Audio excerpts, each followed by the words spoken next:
Kevin et Guillaume, bonjour. Bonjour. Bonjour. Alors, la semaine dernière, on vous a quitté au paradis des cyclistes. C'était l'Argentine. Et là, aujourd'hui, vous nous emmenez au Chili. Alors, le Chili, c'est une toute petite bande à l'ouest de l'Amérique du Sud. On connaît Santiago, mais en même temps, on connaît pas si bien que ça. C'est un pays qui est très étalé tout en hauteur. Et du coup, ma première question, c'est à quel niveau vous êtes rentré au Chili? Alors, c'était pas vraiment tout en bas, mais c'est aux deux tiers. Aux deux tiers à peu près qu'on est entré par là. On est arrivé par on était en train de grimper pour la première fois la cordillère des Andes, parce qu'on n'est pas monté très très haut, mais bon, c'était quand même la première fois qu'on la franchissait, donc c'était très chouette. Et on est arrivé au Chili, la ville, la première grande ville qu'on a croisée, je dis Osorno. Ouais. C'est ça, voilà. Ouais, Osorno, donc avant d'arriver à Osorno, pardon, on était un peu en altitude et on est arrivé, il faisait pas très beau. C'était pas la meilleure arrivée dans un autre pays, mais il pleuvait et puis il faisait froid. On était donc en altitude, on savait pas où dormir. On a trouvé refuge dans une église la toute première nuit. Donc ça c'était, elle nous a sauvé l'église. On était vraiment, on était mal. Puis après on a rejoint donc Osorno. Donc voilà, c'est ça, c'est à peu près sous deux tiers. Et là vous visiez une grande ville. Pardon ? Vous visiez une grande ville dans votre roadmap, vous visiez Santiago ou quelque chose comme ça? Non, au début on voulait on voulait pas rester trop longtemps au Chili. Ouais. Parce que je sais plus pourquoi, mais on voulait faire une région, c'est un peu comme la région des Sept Lacs en Argentine. Et puis c'était tout. Après on nous avait dit vous pouvez retourner en Argentine et puis commencer la Ruta 40. Mais bon, c'est pas comme ce qui s'est passé entre temps, c'est qu'on avait d'autres cyclos qu'on voulait absolument rencontrer. Jérémy et Sophie qui ont fait l'aventure Alaska-Patagonie. Et eux, donc on a synchronisé nos agendas et donc le plus simple c'était de se retrouver à Santiago. Donc c'est comme ça qu'on s'est retrouvés à se dire très bien, on va faire quelques semaines en plus. Donc c'était des voyageurs à vélo aussi tous les deux?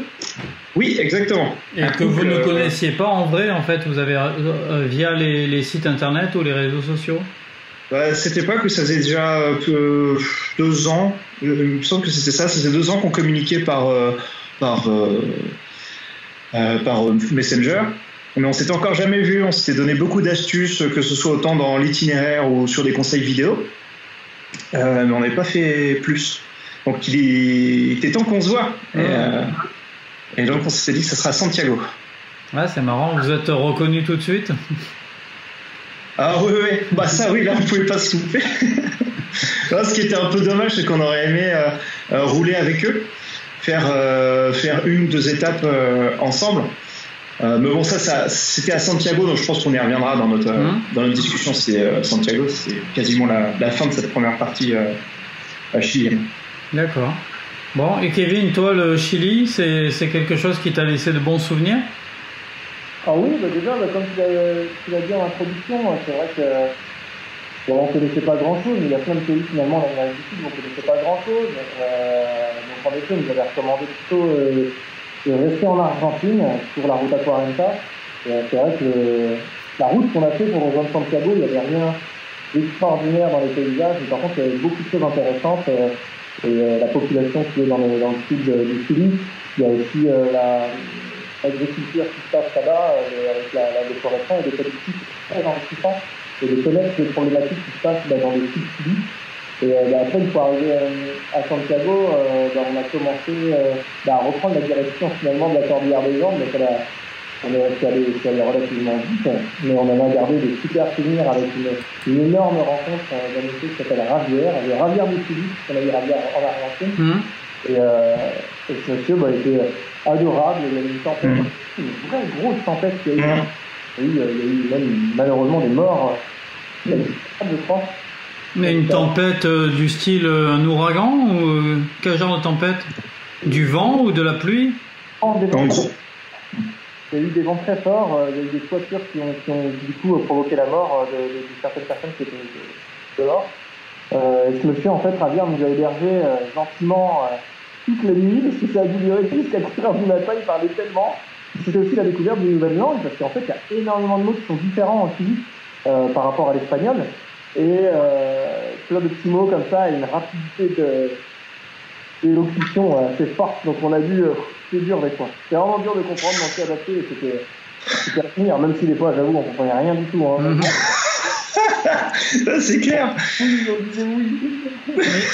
Mais pendant que vous discutiez et que vous comprenez rien, il y avait la tempête qui passait aussi, c'est-à-dire avec les tôles qui bougent. Vous êtes... Ce monsieur nous héberge, c'est le monsieur qui s'occupait de l'office de tourisme, enfin un office de tourisme dans un petit village, c'est une petite ville. Et il nous dit non, vous n'allez pas reprendre le vélo. Nous on lui dit attends, c'est bon, avec notre application, on sait s'il y a des vents violents ou pas, quoi. Et la pluie commence à s'abattre sur la ville. Et on dit, oh, c'est vrai que ça a l'air un peu chaud. On demande à Javier si on peut dormir chez lui. Il nous trouve un petit plan pour dormir chez lui. Il demande à sa femme et tout. Il y a un petit protocole là-dessus. C'était très mignon. Et il n'a pas arrêté de nous parler. Mais il n'a pas arrêté.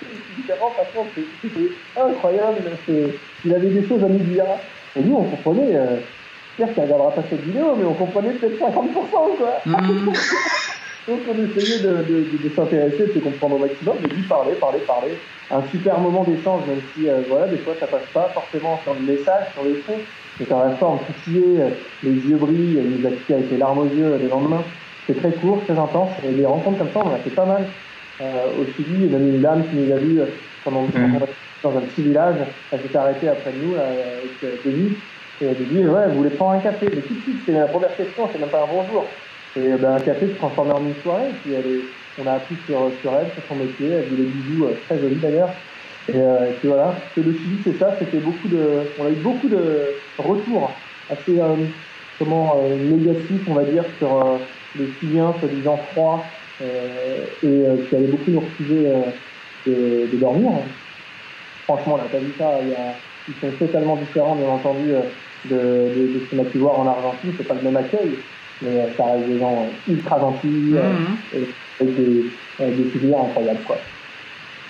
Et du coup, il y a une différence entre la population qui vit au bord de la mer et ceux qui sont dans la cordillère des Andes. Ils sont peut-être plus renfermés dans la montagne, non? On n'a pas tellement croisé de personnes, enfin en tout cas pas dans cette partie du Chili, dans cette première partie. On a très vite quitté la cordillère pour rejoindre la côte. Donc on n'a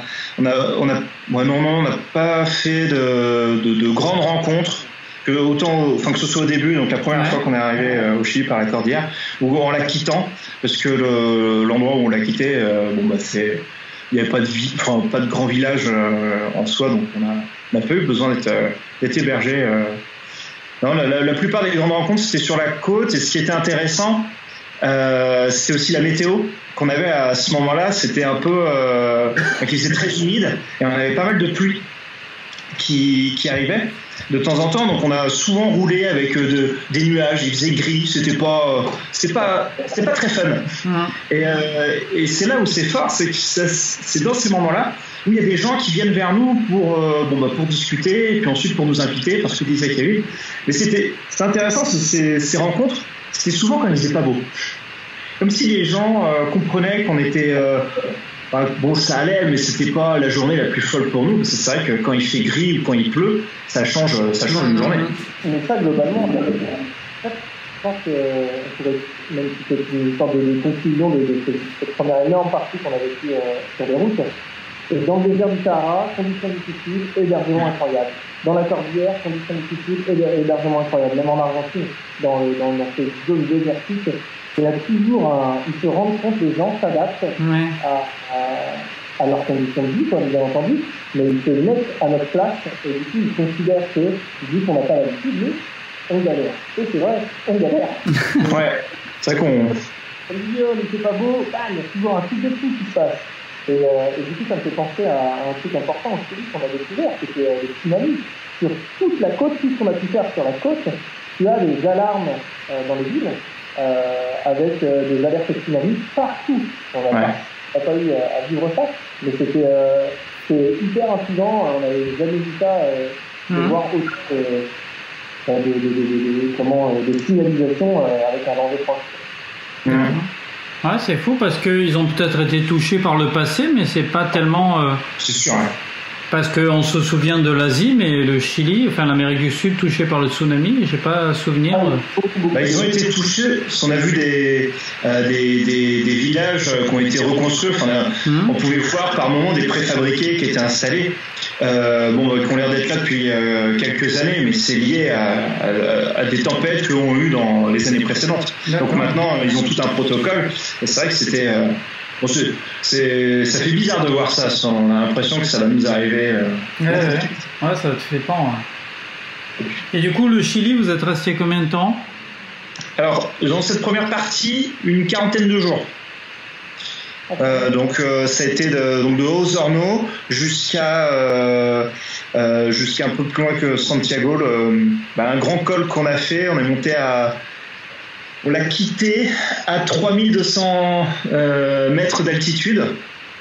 Le nom m'échappe, mais je l'ai, il est là. Libertadores, voilà. Ah ouais. Et ça se ressent l'altitude sur le pédalage? Pardon? L'altitude, ça se ressent sur le pédalage? La peur, plus. C'est vrai, la peur de quoi? C'est la première fois qu'on allait aussi haut.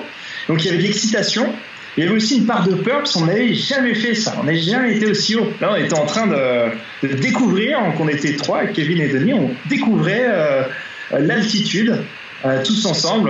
Ça a été en 2 jours, dans les plus grandes parties. On a eu la première journée, ça s'est terminé avec une fatigue, on a quand même grimpé ce jour-là un peu plus de 1000 mètres. Et le lendemain, il nous en restait tout autant. On les a fait, ça a été, mais la respiration était un peu difficile. On se dit est-ce qu'on va tenir. Puis en plus de ça, Libertadores, il y a 2 solutions. Soit on passe dans un tunnel qui est interdit au vélo, donc il faut le faire en voiture, ou l'autre solution, c'est de le grimper en passant par un chemin caillouteux qui est normalement accessible s'il n'a pas neigé, mais pas de chance pour nous. Il y a eu on va pas dire une tempête, mais bon, il y a de la neige qui est tombée, mais trop de neige, plus de 15 cm, donc on a quand même essayé de le faire, alors que les gardiens nous disaient non, c'est impossible, et on a dû faire demi-tour, parce que effectivement, c'était pas possible. On portait plus notre vélo qu'autre chose, ça devenait dangereux, la nuit était en train d'arriver à grande vitesse, donc on a fait demi-tour, et le lendemain matin, on a passé ce tunnel, en voiture, mais au moins on était tranquille. Ah bah ouais, c'est clair. Bon, et du coup, tu disais tout à l'heure que le Chili, dans cette partie-là, parce que vous y êtes revenu par la suite? Oui. Après, on a longé pendant un long moment la Ruta 40, et ensuite on a retrouvé le Chili, alors qu'on ne pensait pas y retourner on y est retourné 2 fois après. Il y a une première fois, c'était pour rejoindre la Bolivie, mais c'était seulement quelques jours. Et c'est surtout après pour aller dans des parcs naturels, Las Vicuñas, qui était un parc merveilleux, mais ça on en reparlera. Bah oui, dans le prochain épisode, il faut en garder un petit peu. Donc là, on est au Chili. La prochaine destination, c'est quoi? Et du coup, c'est l'Argentine. Vous revenez en Argentine? Oui, Ruta 40, Salta. Ok, on se donne rendez-vous la semaine prochaine pour ce retour en Argentine. Ça marche. À la semaine prochaine. Salut. Salut.